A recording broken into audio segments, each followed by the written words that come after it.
शराब के गिलास के लिए हुए झगड़े के बाद भाई ने भाई को छत से नीचे फेंक दिया, जिसके नतीजे में दौरान इलाज उसकी मौत हो गई।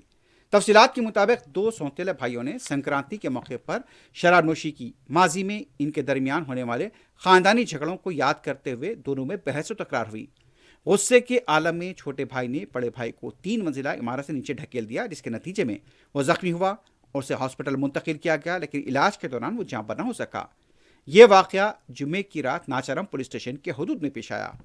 एसटी कॉलोनी के रहने वाले 30 साल स्टैफोर्ड रोहन सीजर्स और 28 साल लेनार्डो इंजीनियो सीजर्स दोनों ने जुमेरात की निश्चप को इकट्ठे शराब की।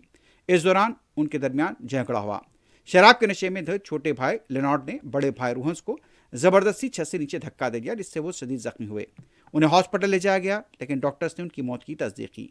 बताया जाता है कि शराब का गिलास यहां पर मांगने पर इनके दरमियान झगड़ा हुआ और फिर माजी की बातों को लेकर भी बहस व तकरार हो गई और झगड़ा इतना बढ़ गया कि छोटे भाई ने बड़े भाई को उठाकर नीचे ही फेंक दिया और इलाज के दौरान उसकी मौत हो गई।